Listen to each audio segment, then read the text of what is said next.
Assalamualaikum warahmatullahi wabarakatuh. My name is Rami Aida Darmi, and I am on the speaker for the International Science and Social Science Innovation Competition 2020, or I-SIC 2020. Thank you to the organizers for inviting me to be the speaker for this year's I-SIC 2020. So as you all can see before I begin, let me just introduce a bit about myself. I am Rami Aida Darmi from Faculty of Major Language Studies, and I've been in USIM for 13 years. And I've been involved in a lot of innovation competitions and also as juries. And therefore, today I'm going to share a bit on some of my ideas on innovation, and also one of the innovations that I have completed or done. So my title for today is Blooming Innovation for Your Learners. All right, let me just start off with a scenario, okay? So what you see on screen now is the scenario that's happening between generations, all right? You see different generations from pre to 1945 up to Generation Z, okay? So the focus of the generations that I would like to emphasize is on, I would say, from the Generation X to Y and Z. Okay, so there's a difference, especially in the aspirations and attitude toward technology. All right, attitude towards career, okay, and the signature product, and also the communication media. All right, so for example, Generation Y, they are the digital natives and the digital entrepreneurs, and they've got smartphones, and they are communication way would be through the SMS or social media. But then for the Generation Z, they are more on the career multitaskers, and they are involved in nano computing, 3D printing, driverless cars, etc. And they're more to handheld devices. All right. Let me just add on to the generation comparison. Now we have Generation Alpha, okay, who are likely to be known as the Google kids. So these Generation Alpha are born into a world newly emerging from widespread economic slowdown and expected to be more tech-savvy, educated, and materialistic than the previous generations. Okay, now why am I emphasizing on the difference between these generations? Is because when we want to be involved in innovations, we have to be aware of who our innovations are for. For example, if we are to do innovations for Generation Alpha, we have to ensure that the innovations fulfill the criteria of what the Generation Alpha would mostly like or prefer or interested in. So that's why we need to know a bit of the differences between the generation, one generation to another. Okay, let's go on to the next one. What I have here is the cone of learning, all right? So in this cone of learning, we have a different percentage from the bottom to the top, okay?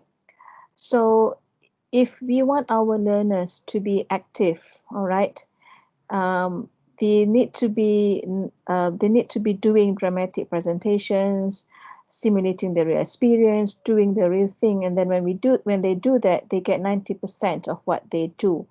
All right, when we involve our learners, for example, in participating in a discussion or giving a talk, so they remember more, or 70% of what they say. Okay, and it goes on to 50%, 30% to the lowest 10%. If you just tell them to read, they will only remember 10% of what they read. All right, and the kinds of things when we determine whether we want our learners to be active or passive, if they are active, they are involved in labs and exercises, gamification, capstone, community, and if we want our learners to be passive, and they are involved in different kinds of things to do. So why this is important? Because after 2 weeks, we tend to remember. All right, so that's what we have to consider when we want to create innovations for our learners. So why is this important, or why am I highlighting this, is because the focus of my presentation is more on innovations for the classroom, okay, for teaching and learning. So as teachers or as lecturers, we need to know what kinds of activities that we do, because if we just do any activity and we expect our learners to get like 90% of what we teach, then that may not happen, because we do not assess what activities are actually suitable for our learners. All right, let me go on to my next slide. This is a newspaper cutting, all right, entitled Guru Pencetus Inovasi Dalam Pendidikan. So this newspaper cutting shows that teachers are the one who triggers, okay, the innovation in education. Why is this so? Because as teachers, we see many problems among our students, all right, among our students in schools, whether actually in schools or even in universities or colleges. We see the problems in our learners or in our students, and therefore we need to do something to help our learners. As real teachers, that's what we should do. We don't leave our learners on their own. Instead, we try to find ways how to help them, and these ways are innovations or ideas that we think can help these learners, which can be called innovations. Okay, so what is actually innovation? So innovation happens when someone improves on or makes a significant contribution to something that has already been invented. And it can be a new idea. It can also be an old idea, but has just been accepted or implemented. Maybe at that time when we're thinking about it, it was not suitable, but now in the new generation, it is acceptable. All right. So adaptation to already existing methods, steps on products. For example, there's already something or innovation that's been done, but then to suit the generations, now we adapt it or we improvise it. So that can also become an innovation. And an innovation needs to contribute to the changes, okay? Contribute to changes to the surrounding. All right, so what are the types of innovations that we can do? Okay, there's not one. Innovation does not have to be just a product. It can also be an idea which we may not have tested. So it's an idea, all right? It can also be a product or technology, for example, a module, okay? It can also be a method or a strategy, and it can also be a technique or implementation of procedure, okay? And even a theory can also be an innovation, all right? For example, most people from their PhD thesis, for example, they come up with a new theory. So that is an innovation. And these innovations is very recommended that we gain the intellectual property or the copyright, because it comes from us, it's our idea, and it's good that we get it registered so that it's not stolen. Okay, so we need to really value our innovations, and therefore we need to register it for the intellectual property. Okay, now why do we need to innovate? This is for teaching and learning. Okay, so it's to solve teaching or learning problems, to achieve satisfactory level of achievement among learners, because when we have the innovation, if we are able to make students successful, so it becomes satisfactory. To achieve learning objectives in each lesson, all right, to achieve higher education aims and to solve learners' weaknesses in learning, or to develop low learners' learning ability. All right, and the futures of innovation, when we want to innovate something, we should bear in mind that it should benefit our learners and increases their understanding and acquisition and learning, because we don't want innovation that will make them lower or decrease in their learning and understanding. It should link to the values embedded in the lessons and injected to the learners, and it should make learning process easier or simpler for students. And it's good that if it can be user friendly, and it can be a new approach or method for students' learning process. Okay, now when we want to do an innovation, what are the process that we usually go through? Okay, that's a problem. Okay, there's usually a problem, and then when there's a problem, we think about it. Okay, how do we want to solve the problem, just like when we do a thesis or any study. And when we think about what to do with it, we come up with a solution. All right.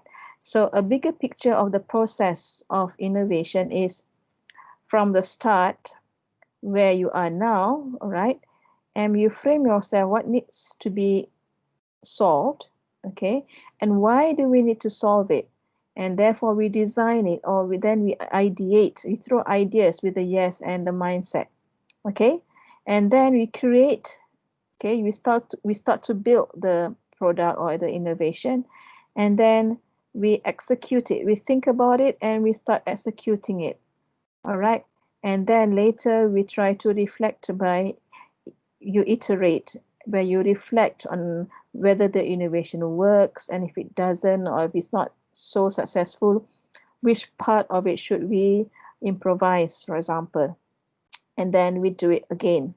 Okay. Now, one of the models that I would like to that we can use when we want to design an innovation is the ADDIE model. All right, the analysis, the design, the development, the implementation, and also the evaluation. Now, the ADDIE model, when you analyze, is that when you find a situation, you observe a situation that you feel that you need to help out with, you need to fill the gap, okay, in your class, which means the problem. Is there any problem in your class? Is there any problem in such lesson that makes your students very weak in it? So what can you do with it? When you have done your analysis, you design. So based on the analysis, you design where you make informed decisions to make your learning better. Okay, and therefore you have your learning objectives, so format, activities, and exercises. And then you develop. The development stage is where you bring your learning experience to life by building your end product. So this is where you create your innovation. It can be a prototype, it can be a course materials, modules, etc. That's where you develop.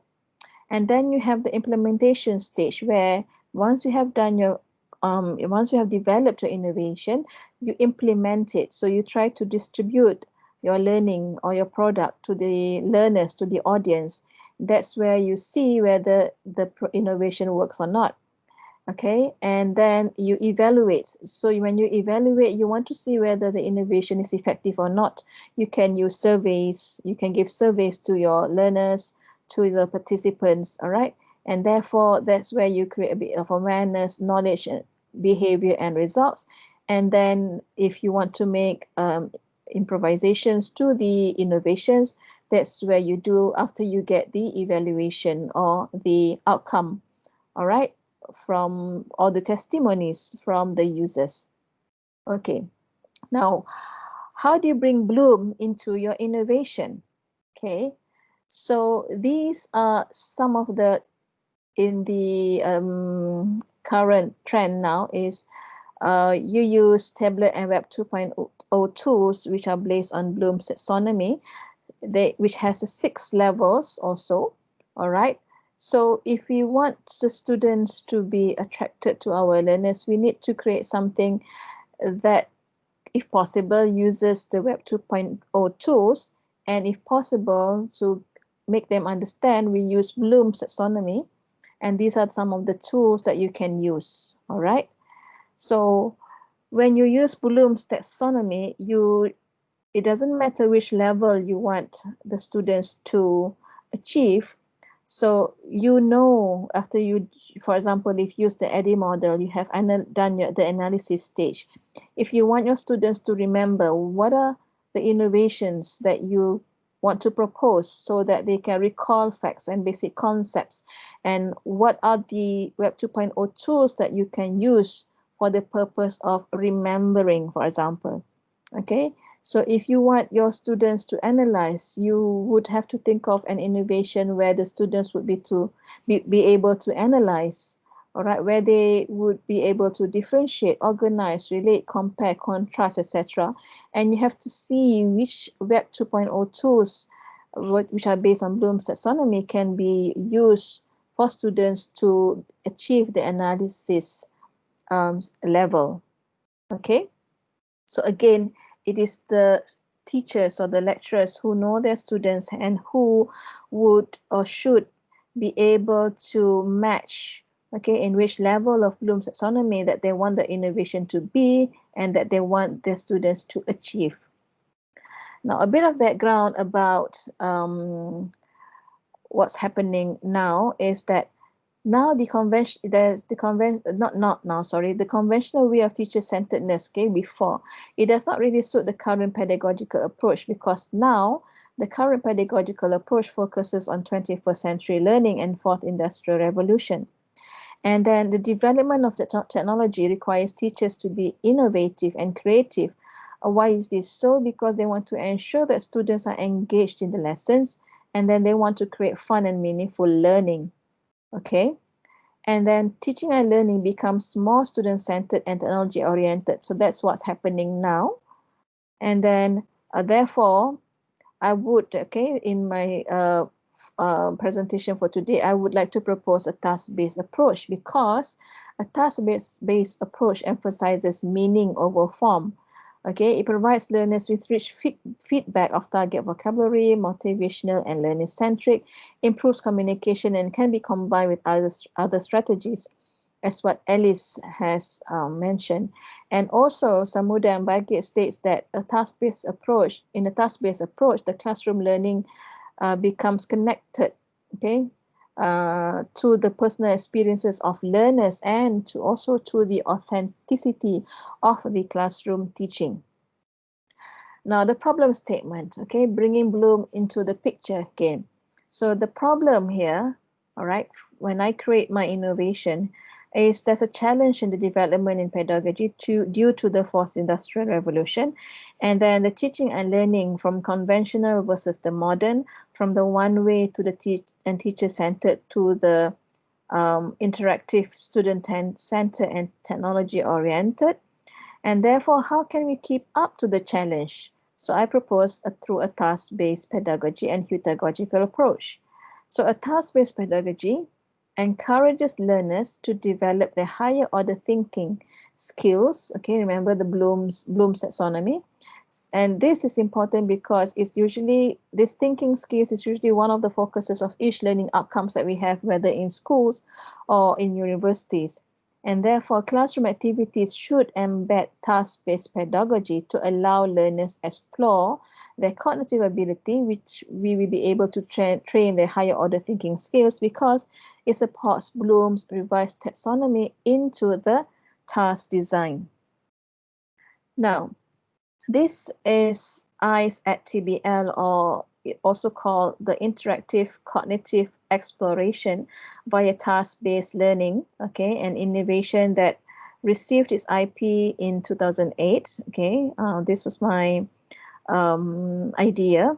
All right, it's a model. Okay, IceTBL is a model that can be used to design tasks based on the cognitive levels of learners, and is constructed in an attempt to suit lessons or tasks based on learners' cognitive level or task complexity.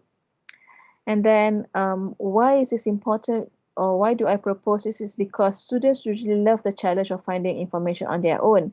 All right, students now, I'm talking about the generation now, okay, and then they want the freedom to explore and aid their own learning process.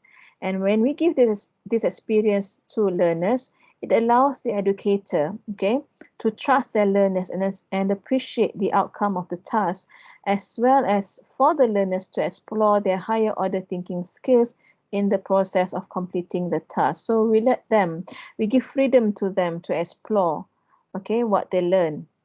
And then IceTBL uses Bloom's taxonomy as a central resource to design the kinds of lessons to suit learners. And this taxonomy or Bloom's framework becomes a reference to monitor learners' development from the lower order thinking skills to the higher order thinking skills. So the uniqueness of IceTBL, okay, is because it integrates three theories, or three models, which are the Bloom's taxonomy, cognitive competence, which is more on the understanding, all right, and also we got skills social cultural theory. So this is also registered. Okay, so registered.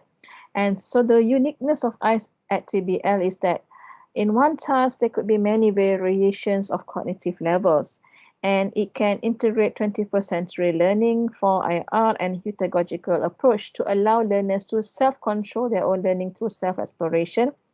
It also provides learners the space and opportunity to explore possible tools in aiding their understanding towards the concept in a given task, and it supports the PPPMPT, which is the blueprint. Okay, the shifts, which is to produce holistic and balanced graduates, an innovative ecosystem, and a globalized online learning, and also a transformed higher education delivery. And again, the task-based learning focuses on meaning, interaction, and also communication. And Bloom's revised taxonomy is used because the learning outcomes, it is one of the learning outcomes in the outcome-based education, which is used in all higher learning institutions in Malaysia. Now, let me explain a bit about IceTBL versus IceTBL version 2. So I have gained the copyright for IceTBL. So the first version of IceTBL, based on Bloom's taxonomy, is I created tasks from the lower level of Bloom's taxonomy to the higher level. This is a comic creation task, okay, where they started with remembering, okay, with using jumble up pictures and arranging them, okay, understanding, all right, applying, okay, making the comics. So these are all paper based. All right, so it's, even though it's paper based, it still uses all the 6 levels in Bloom's taxonomy. IceTBL versus 2, what I have improvised for this is by embedding the Web 2.0 tools into the tasks. For example, instead of providing students with papers or jumbled up comic strips, I used QR code for them to get the strips of pictures or comics for them to rearrange. And then for their understanding, I use comprehension questions using Socrative. All right. And then a bit of applying and analyzing, which they use paper. And then for evaluating, they using the HP reveal before. They scan a picture and they got a video, and they have to respond to that. And then last of all, they use Bitable to create their own comic. Okay, so all these levels of different tasks, okay, based on Bloom's taxonomy, can be linked to the Malaysia Education Blueprint, okay, the aspirations, where it focuses on the thinking skills. And it also refers to the blueprint of the higher education, PPPMPT, where is the creation of the version 2 focuses on the globalized learning. Okay, and it also embeds the education 4.0, where the innovation is it creates an innovative producing education. And also it embeds the 4 C's, or these are the 21st century learning characteristics, where students are involved in communication, critical thinking, creativity, and also collaboration. So why are these all important? Because now with the Web 2.0, with having Web 2.0 tools, or using or embedding Web 2.0 tools for learning, it is important to prepare students for the future, okay? Because now with pedagogy, okay, the interest in pedagogy is being applied in teaching and learning 4.0, mainly due to the emergence of the plethora of Web 2.0 technologies that support and facilitate self-directed learning. Okay, with Web 2.0 tools, we allow students to direct their own learning. Okay, they do not need to depend on the teacher. Examples of good web tools that support pedagogic learning are social media websites like the Twitter or Facebook, All right, social bookmarking tools like Digo and Delicious, and sites, the many different sites for self-education. Okay, so this knowledge will help prepare learners for the future workforce required by the Industry 4.0, as shown in the next figure here, where we need to prepare our learners for the future needs of the industry, where they have to be knowledgeable about ICT, where they have to be able to work with data, where they have to be able to, as they know about the technical things, and their personal skills also are what the future industry is looking for. So when we want to create innovations, when we are now, we need to be sure, again, we need to reflect on the generations that we want to prepare the innovations for, and we need to make the experience in using or the innovation for learning. Okay, we need to make it memorable for the learners so that they will be able to remember more, and it's not just for the purpose of learning and examination. That will make the learning or what we teach becomes lifelong, and that when our learning or when our teaching and learning becomes lifelong or remembered by our learners, it becomes more valuable, okay, for the future. And that's where our contribution is for the students in preparing them to be balanced and holistic individuals, as what has been stated in the National Education Philosophy. Okay, with that, I thank you again. As teachers, the influence of a good teacher can never be erased. That is why when we do anything for the teachers, try and do things that the students will remember for the rest of their life. Okay, so therefore, if you want to contact me, this is my email address.